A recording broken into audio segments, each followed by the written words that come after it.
We all know that the Apostle Paul wrote several letters to first century churches that composed most of the New Testament. But did you know that there were also 7 epistles that were written by Jesus himself? We are going to examine these 7 letters to 7 churches in this week's episode of Revelation Unveiled on Faith by Reason. Welcome to Faith by Reason. The website behind it all, as always, is faithbyreason.net. Hundreds of hours of study material there, blogs, podcasts, and video. And we are continuing our examination of the book of Revelation. In the last episode, we took an examination of Revelation chapter 1, and we saw that the book of Revelation, which was the revelation of Jesus Christ, Jesus being revealed, and it was intended to be received by 7 churches in Asia Minor, modern-day Turkey. And we are going to begin looking at those 7 letters, those 7 churches, Revelation chapter 2 and 3 here. And it's very important. I think it's actually the most pertinent part of Revelation to modern Christians, to the church today, because most of Revelation deals with the future. From Revelation chapter 4 all the way to the end, these are future events, things that haven't happened yet. However, Revelation chapter 2 and 3, the 7 letters to 7 churches, contain doctrine from Jesus himself that we as Christians, as part of the church, should find absolutely useful. They are amazing letters with an incredible amount of depth, just an amazing amount of depth and just layer upon layer of meaning. These 7 letters are like, I don't know if you were a kid, if your parents ever made you Kool-Aid or juice from concentrate, you'd put a little bit into a glass or a pitcher and then add a bunch of water to it, and that small amount of the product would just become, again, gallons or quarts of what you plan to drink. And this is the same way with these 7 letters, the 7 churches. They're very short. There are only a few verses, 5 or 6 verses, 7 or 8 verses in some cases, yet they are just packed. They're concentrated knowledge and doctrine from Jesus. You'd expect no less from Jesus, who is the smartest person who ever walked the earth, and he is God in the flesh. He was God in the flesh and is still God as he sits on his throne. You would expect him to give a message that just had the maximum amount of impact, and these 7 letters do. And it's interesting because we know all the letters of Paul, the letters to Corinth and to Ephesus, Galatia, Colossae, Philippi, and they're all great, and we study them, but they were written by Paul. These were letters by Jesus, and you would think that letters from our Savior, from the person who initiated Christianity, would get more attention than they do, but they don't. They're probably the least studied epistles. In fact, I don't even think most people will consider these 7 letters to be what they are, but epistles no different than Paul's letters. But the reason being that most churches just don't teach the book of Revelation, so we as a church in general miss out on this amazing message. But that's why we're here today. We're going to look at them, we're going to examine them, and because they are so dense, because they are so packed with information and layers upon layers of understanding, each one of these letters to the churches, each one of these short letters is going to encompass an entire broadcast of half an hour. In fact, in this first broadcast, we're just going to do an introduction. We are just going to introduce these letters in this podcast. I'm sorry, I'm still in podcast mode. In this episode, because they're just that amazing and worthy of study. So just to lay out what I'm going to talk about, or how I'm going to talk through this introduction, there'll be 2 parts. The first part of this introductory episode will go over the layers of application, the way that we should apply and understand these letters. And there are actually 4 levels of application. And then we're going to look at an outline of all the letters, because each one of the letters basically follows a preset outline, and Jesus hits each one of these points in every letter. And again, each one of these points he hits in the letters have just an amazing amount of depth to them. So it's going to be a lot of fun going through them, and I think it's going to be very revelatory, no pun intended, as we do this study. So let's just dive in and look at the 4 applications of these 7 letters to 7 churches. The first level of application is what I call the historical or contemporary application. That is to say that these letters were actually written to 7 actual churches. These 7 churches were real churches in Asia Minor, modern day Turkey. So there was really a city called Ephesus. There was a real city called Smyrna and Pergamus, or Pergamum, depending on your translation. There was really a real Thyatira, a real Sardis, Philadelphia, and Laodicea. These were actual cities, all of which contained first century churches, most of whom were established by the Apostle Paul, and Jesus is writing to these actual churches. Now, the first question you might have looking at these churches is, who are they? They seem pretty obscure. In fact, I would dare say that if it wasn't for Revelation chapter 2 and 3, most of us would have never heard of these churches. Sure, there are a couple of them that have mentioned in the Bible. I mean, the most prominent one being the church at Ephesus. We know Ephesus because, of course, we have Paul's letter to the Ephesian church that constitutes one of the books of the New Testament. And in the book of Acts, Ephesus is mentioned, the Ephesian church is mentioned pretty prominently. It was one of Paul's most beloved churches. But other than that, the other churches are pretty obscure. I mean, if you read the book of Colossians very carefully, you'll notice that Paul mentions Laodicea in a sentence where he tells the church of Colossae to share this letter he wrote to them with the Laodiceans. And again, if you study the minutia of the book of Acts, Thyatira is mentioned briefly as one of the stops Paul made in his missionary journeys. But other than that, you would have never heard of the church at Smyrna or Pergamum or Sardis or Philadelphia. Why these churches? If Jesus was trying to give the maximum impact, why didn't he dedicate these letters? Why didn't he write letters to some of the bigger churches? Ephesus is one of them, sure, but what about the rest? Why didn't he write a letter to the church at Jerusalem? That was the biggest, most influential church in the first century. They didn't get a letter. Or what about the church at Antioch, or the church at Alexandria, or the church at Corinth? These are all large, influential churches that Jesus did not write to. Why? Well, Jesus didn't do anything arbitrarily. That's not his nature. That's not the nature of God. There was a specific reason why these specific 7 churches were chosen, and I believe they were chosen, and we'll find this out as we dive deeper, because their individual situations, their problems, their commendations, the way they behaved really relate to all of us throughout history. All churches, all Christians throughout history struggle with or benefit from or are doing well or not doing so well in many of the same areas as these 7 churches. So these 7 churches actually model the church at large as a body and as individuals. And if he chose any other 7 churches, that message would not be the same. It would not resonate with us the way it does with these 7 churches. So what are the situations with these 7 churches? Well, very briefly, the church at Ephesus is called the loveless church. It's a church that was strong on doctrine, but not very strong on love. Then you have Smyrna, which was a church that was being persecuted. They were the persecuted church. You have the church at Pergamus, which was a church that was compromising with the world. You have the church at Thyatira, which is the church that embraced paganism and let paganism seep into and mix with the true message of Jesus. You have Sardis, which is the dead church, the church that looked alive from the outside, but when you looked inside, it was all dead. Then you have Philadelphia, the faithful church, the church that adhered to the mission and message of Jesus faithfully. And then finally, you have the church at Laodicea, that was the lukewarm church, the church that wouldn't take a stand on anything, the church that was more concerned with its own wealth and comfort than on the true message of Jesus Christ.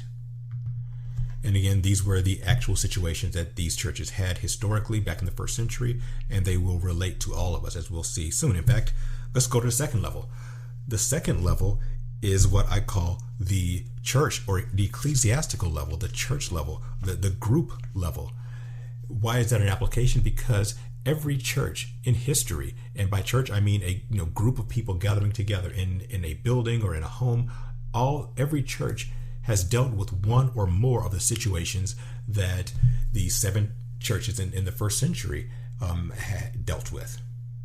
You've probably heard of some churches that have these situations, or maybe your actual church that you go to on Sundays has these situations. There are churches that are strong on doctrine, but are weak on love. There are certain churches where they just preach doctrine. There's nothing wrong with that. It's great. These churches know the Bible back and forth, forward and backwards. They know the Greek. They know the actual Hebrew and Aramaic. And these churches will not fall for a false prophet. If someone comes in preaching something that's remotely false, they will reject them immediately. And they're great with doctrine. They are on fire with the Bible. However, they're not doing that great with love. They're not doing that great with charity. Or as Chuck Missler would say, they were so busy doing the work of the king, they don't have time for the king. So they're not really into worship music and devotional time and giving of themselves to others. So they're just studying the Bible, but they're not going outside of their box to love others.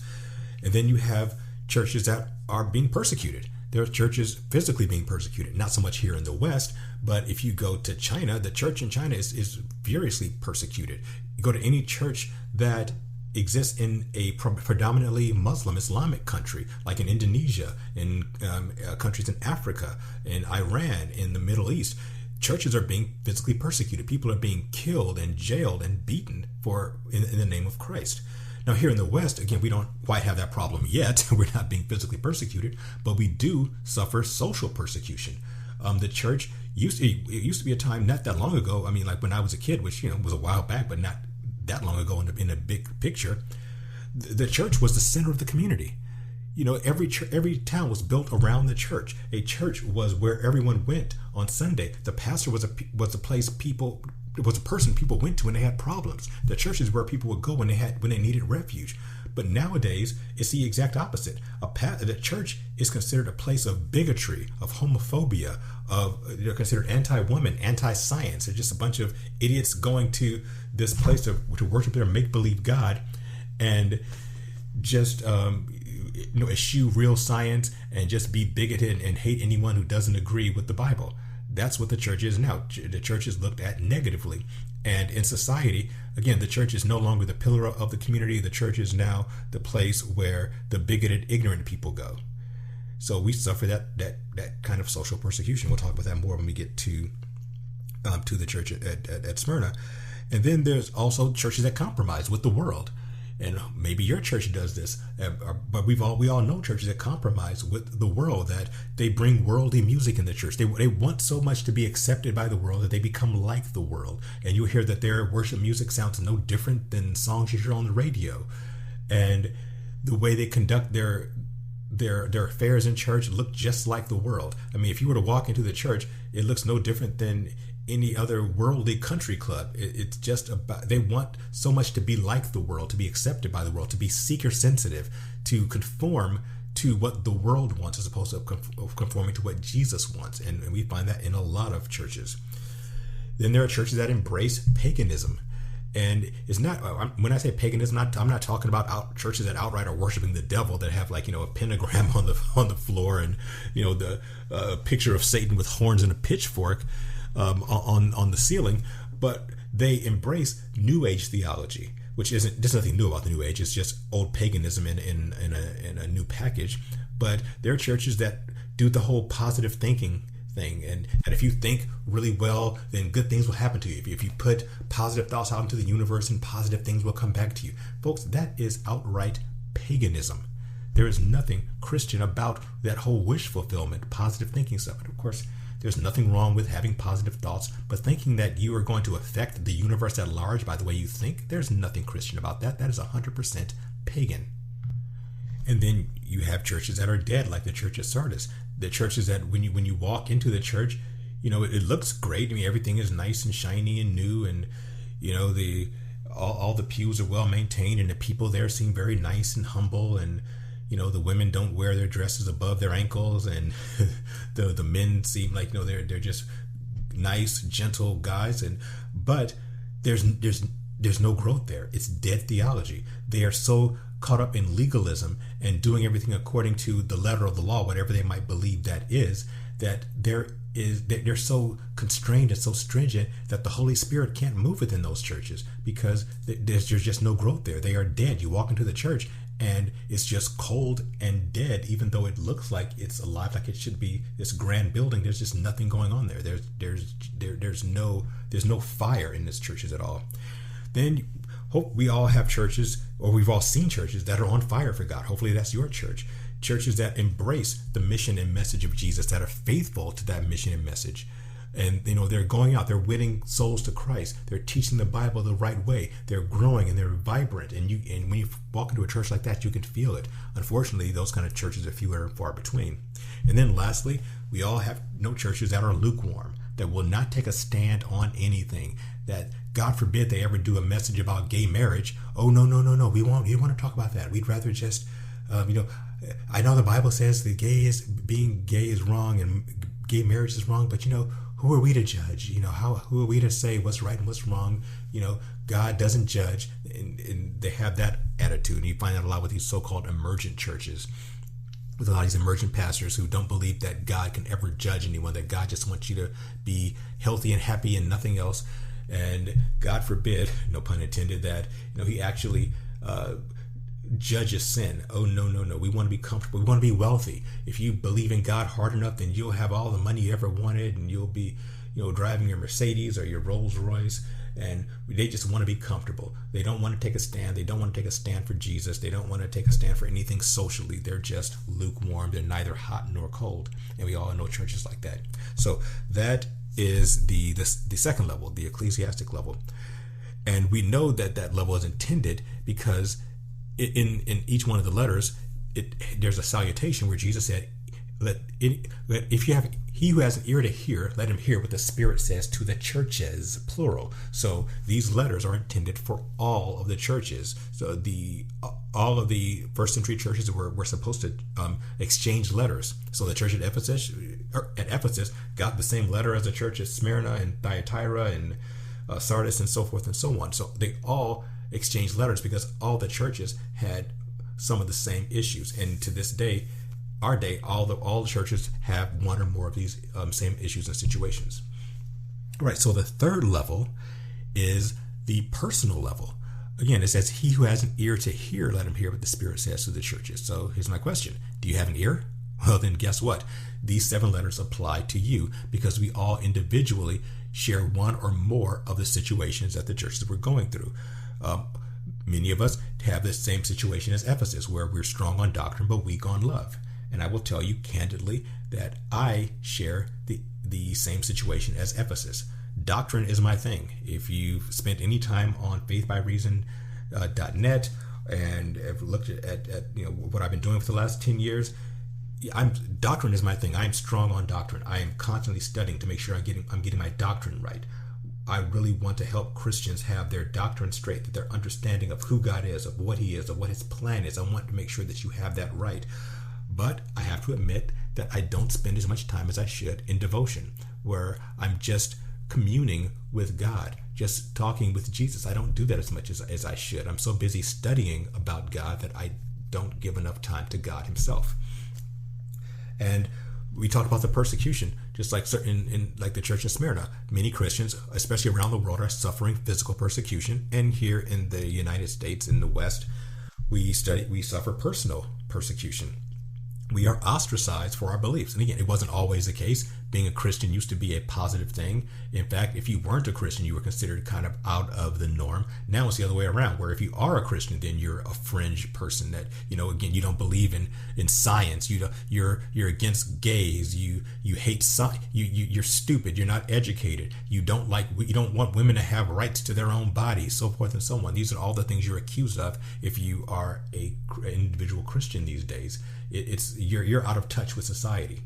In fact, I happen to live in a very secular, liberal part of the country, and I have to deal with this all the time. I was talking to a neighbor who, by her own admission, is very much into the New Age stuff. And we were talking, and I happened to mention to her, hey, you know what? I'm a Christian.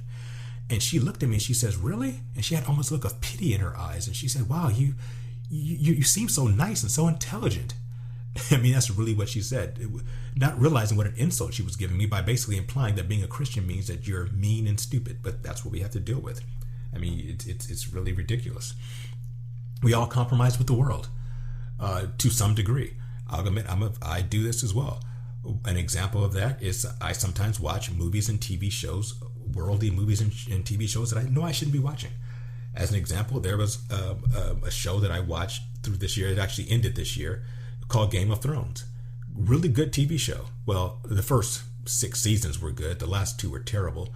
But it was a really good show. However, the show had a lot of nudity and sex on it. And that's something that I know as a Christian I should not be watching. However, I would compromise. I would just say, well, it has too much nudity and too much sex, but it's a really well-written show. It's it's a really good show. That's why I'm watching it. That's a compromise, folks. And we all do the same things. We compromise with the world in ways we shouldn't. We go to places we shouldn't go. We watch things we shouldn't watch. We say things we shouldn't say, and we justify it. We're compromising with the world because we believe that we can let a little bit of the world in and it not corrupt us, and that is not true. The Bible says explicitly that if you let a little bit of corruption in, it will corrupt everything. And many of us deal with paganism in our personal lives. I have a friend who is a Christian, but she reads her horoscope every day, and she is into the whole positive thinking, like the what's that book, The Secret, that was became popular on the Oprah Winfrey Show, where you can again think things into existence. And I confronted her about it, and she said, "Well, I believe in God still, but I believe that God is like the whole universe.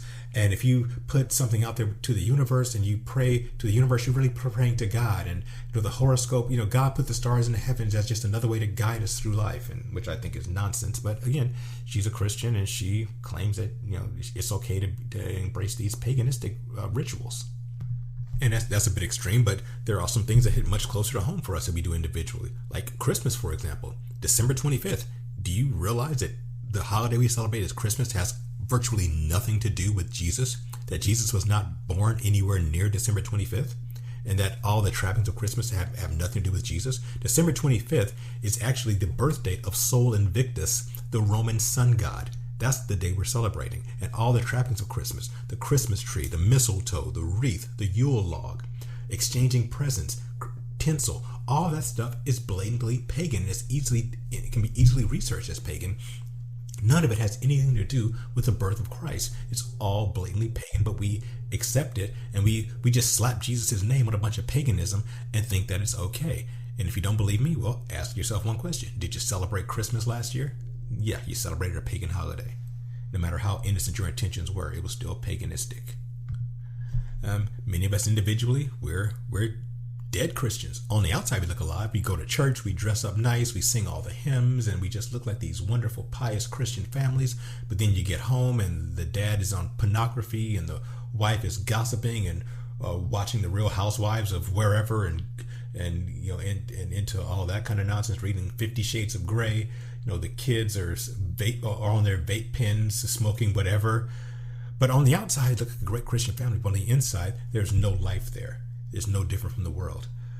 Hopefully, all of us have at least some area in our lives where we're like the Philadelphia church, and we are on mission and on message with Jesus, and we are faithful to the real message and mission of Jesus. And just like the Laodicean church, all of us deal with being lukewarm, not wanting to take a stand. We don't want to rock the boat. When we're at work and people are talking about how much they enjoyed their friend's gay marriage in the wedding, instead of coming out and saying, "Hey, you know what? That's not godly." You don't want to say anything. You don't want to rock the boat. You don't want to be ostracized by folks. So you don't want to take a stand. You won't take a stand on abortion. You'll say, "Well, I know abortion is wrong, but I guess a woman has a right to her own body." Both can't be true. You can't be in the middle. You can't both believe that life is precious and that it's okay to kill a life in the womb. You can't believe that homosexuality is a sin and also think it's okay as long as the two people love each other. But if you're lukewarm, you want to stay right in the middle there. You don't want to get anyone upset. You just want to be comfortable. We want comfort. We'd rather have comfort than growth. And we all deal with that in some areas of our lives. Okay, and the fourth and last level is the most controversial level, which means it's going to be the most fun for us. And that is what I call the prophetic level.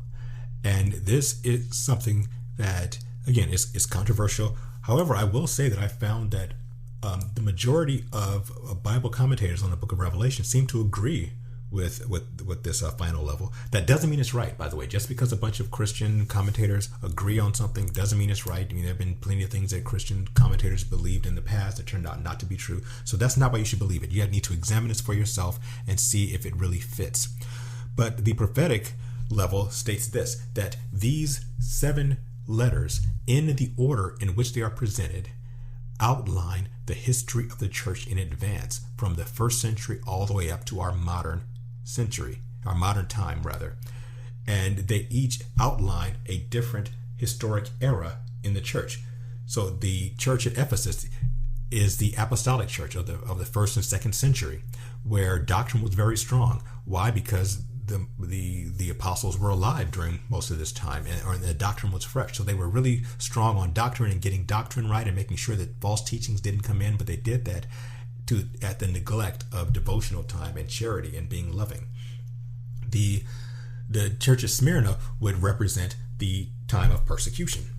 That would be the era during the second, third, and fourth centuries in which the church was being persecuted furiously by the Roman Empire. The Roman Empire basically drove the church underground. They were killing Christians and torturing them. However, despite all that, the church actually grew. There's a saying that the church was watered by the blood of the martyrs, which is kind of graphic, but it's true that the church flourished during this time, even though they were being horribly, brutally persecuted. And then after that, you'd have Pergamum would conform with the time of the medieval church from about the 4th, 5th century through the 8th century. This was the time when things changed completely for the church. Under the Roman Emperor Constantine, Christianity became legal. He legalized Christianity. So Christians went from being marginalized to actually being a big part of the empire. Constantine claimed himself to become a Christian. He favored Christians at court, and Christians went, again, from being marginalized to actually being prominent parts of society. And in doing so, they compromised with the world in order to be accepted, because Christianity eventually became the official religion of Rome. And so you had Christians and pagans being forced to be together, and the Christians compromised. And anytime you mix good with evil, evil always wins. Anytime you mix Christianity with paganism, paganism will win. We'll examine it when we get there. Which brings us to Thyatira, which would coincide with the Roman Church from about the 8th century to roughly the 14th, 15th century. This was a time when, as I said, paganism won. When you combine Christianity with paganism, paganism comes out on top, and that's really what Catholicism is. Catholicism is a mix of Christianity with old paganism, and the paganistic front, paganism wins out. If you mix water with poison, you're not going to get water that doesn't quench your thirst very well. You're just going to get poison that kills you a little bit slower, and that's what happened then. And of course, I know that when I get to that part, it's going to make Catholics who are listening very upset. But if it does get you upset, and so be it, you can take comfort in the fact that if Thyatira is the Catholic Church, then the next church, Sardis, would have to be the Reformation Church. And Sardis is one of two churches about which Jesus has absolutely nothing good to say. Sardis was a big failure, and Sardis would be the Reformation Church from about the 14th, 15th century to roughly the 17th century. And that was a time, again, of the Reformation where a lot of good was done, but there was a lot of dead theology introduced and a lot of legalism that kept the church from growing, which will be followed next by the Church of Philadelphia, which would represent the missionary church, or the Church of the Great Awakenings from the 1700s to about the early mid 1900s, the mid 20th century. This was a time, again, of the Great Awakenings, where you had amazing preachers like Jonathan Edwards and Matthew Henry, who reawakened that dead church, and thousands and tens of thousands of people came to Christ, and they sent missionaries around the world, and just tons of people were being saved. It was just like a really great time. America was founded in the midst of that, and it was founded on Christian principles, and America grew and flourished under that situation. And under the leadership of George Whitefield and John Wesley, slavery was abolished, and it was actually a positive time. But then that would have to be followed by the Laodicean church, the lukewarm, comfortable church that would start around the mid 20th century to today. That's our postmodern church. That is a church, again, that refuses to take a stand, which is where we are now. Our church doesn't want to take a stand. We don't want to be considered the evil bigots that the secularists say we are. So we're just going to present this soft, non-judgmental, weak, meek and mild Jesus who just loves everyone and doesn't judge sin and doesn't have anything strong to say. We just want to be loving. There's no judgment. There's all love. We just want to keep our comfort. We want to keep our wealth. We want to just be nice and rich and fat and happy and comfortable. And God forbid we actually teach the gospel. We actually teach about sin and justice. Nope, we don't do that. We're just a bunch of cowards. That's the emergent church. And that we're in a postmodern church we're currently in. Okay, I'm at 29 minutes. I'm definitely going to go over, so sorry about that. It's going to be a little more than 30 minutes. Apologies for that. But let's wrap it up by looking at an outline of the letters to the 7 letters to the 7 churches, because they all fit a specific outline. I'm going to go over it pretty quickly, and obviously it'll be pretty evident when we actually go through the letters. So each letter starts with a greeting, which Jesus says to the angel of the church at wherever. And that angel does not necessarily mean a supernatural being. Angel, or angelos, is Greek for messenger. It simply means the messenger of the church, which doesn't necessarily mean a supernatural angel. In all likelihood, it's actually the pastor of that church, the person who is in a leadership position of that church. He would be the person who would receive messages. So to the messenger or pastor of the church, that would be the first greeting. And Jesus would then greet them by giving a title of himself. And Jesus gave a different title of himself for each one of these letters. So there are 7 different titles Jesus gives himself in these letters, and each one of those titles pertain to who Jesus is and also to that church's specific situation. And we'll dive into that. That's another one of the layers of depth that we have. And then he says in each letter, I know your works. So Jesus knows our works. He knows the works of all the churches. And this is either very comforting or very scary, depending on what your works are. If you have good works, awesome. If you have not so good works, then you probably don't like the fact that Jesus knows your works. But he says that to each church. Then Jesus gives a progress report, or a report card, or a progress report is actually more accurate, where he talks about the things the churches are doing well and things are doing not so well. So he says, I know your works. Here's where you're excelling. Here's where you're doing great. And here's where you're not doing so great. Here's where you need to improve. And what's interesting is that there are 2 churches that aren't doing anything wrong. They're doing great. They're doing nothing wrong. But then there are also 2 churches that aren't doing anything well. They're doing all bad. And what's even more interesting is that the churches that think they're doing great are actually not doing so great. And the churches that think they're doing poorly actually are doing better than they thought. So we often have, as a church and as a people, a skewed perspective of reality. And Jesus points that out in these letters. Now then Jesus gives admonitions, corrections, and consequences. So for the churches that are doing well, he gives them positive admonitions to, keep it up, and you'll be rewarded. To the churches that are not doing well, he tells them how to correct. Here's what you need to do to correct course and get back on track. And he tells them that if they don't correct course, if they don't get back on track, if they don't get their act together, then there will be consequences. There will be judgment. And Jesus says what these judgments are going to be. Then he ends the letter with a promise to the overcomer. He says, to he who overcomes, basically to those who handle their situations well, and or who overcome whatever the problem is, there will be a reward for them in heaven, or in the millennium, or in the New Jerusalem. He promises a reward. And each one of those rewards are also very specific. There's 7 different rewards, and each one of those rewards are specific to that church. And diving into those, it just reveals a ton of information that we'll go over. And then he ends it with a salutation. Every letter ends with, he who has an ear to hear, let him hear what the Spirit says to the churches. So here's something really interesting. In the promise of the overcomer and the salutation, in the first 3 letters, the promise to the overcomer actually happens after the salutation, almost as an afterthought. Jesus finishes the letter and he says, oh, by the way, he who overcomes gets X. But in the last 4 letters to the last 4 churches, the promise to the overcomer is in the body of the letter. He says, here's what you need to do to overcome. Here's what you'll get if you overcome. And then he ends the letter.